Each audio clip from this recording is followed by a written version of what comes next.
Good evening to it for now. We have the honor, I should say, of speaking with Dame Janice Pereira shortly after she came off of the stage from delivering a special lecture at HLSCC. I know you've had a long day.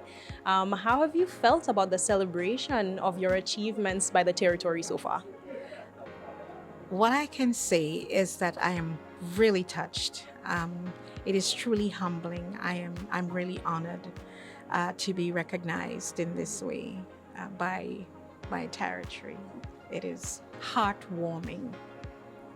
Now, of course, you have already left such a legacy, and it's just the continuation of great things to come for you. I think the deputy governor would have put it perfectly.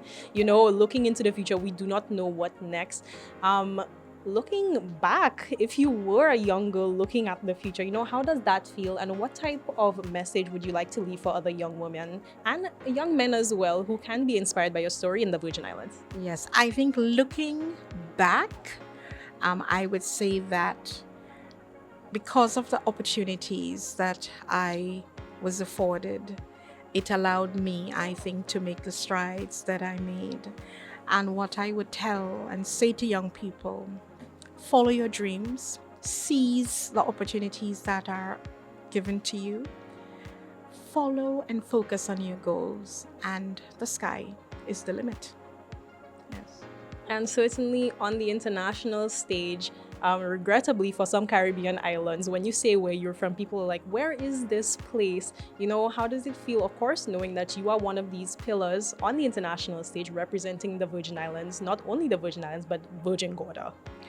I think that it makes me feel a sense of pride, not just for me, but for the Virgin Islands, that a small territory is able to be recognized on a much wider stage in the world.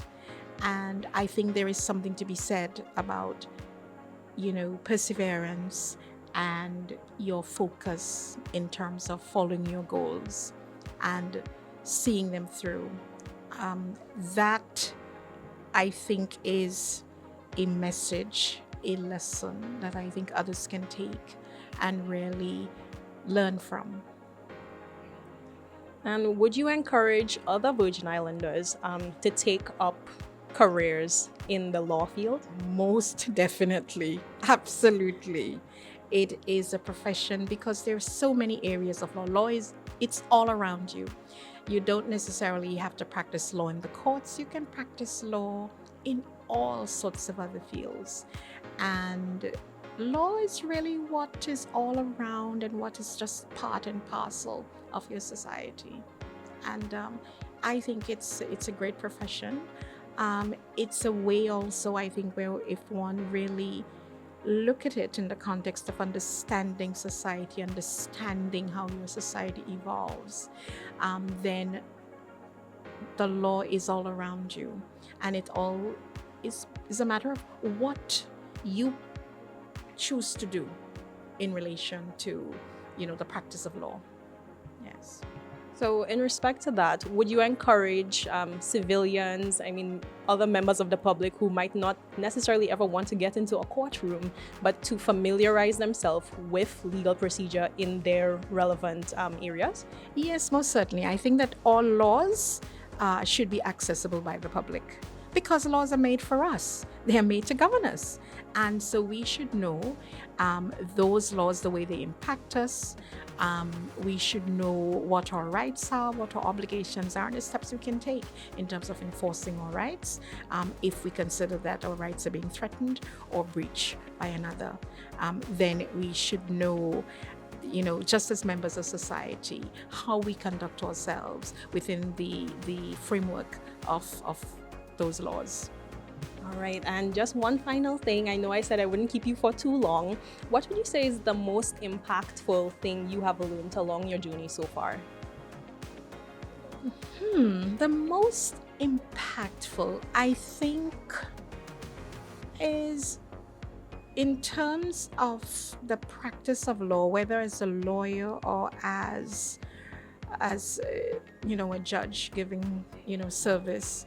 I think it's about the fact that you're rendering service to people in the community, whether as in private practice or to the public on the bench. Yes. Now, I know I said that would be the last question, but I feel like I'm not doing the public justice if I do not ask you, how are you setting your sights on your new role? What do you anticipate it will bring? Are you looking forward to new challenges? Of course, it will be different because, of course, sitting on the Privy Council, the Judicial Committee, that is a court which is the final court for many of our states. And so the common law, for example, which is a part of all laws, it's a part of your law which is always evolving and developing. And so I look forward to that. I look forward to being able to bring a Caribbean perspective, being a Caribbean jurist, to the decision-making process in that highest court.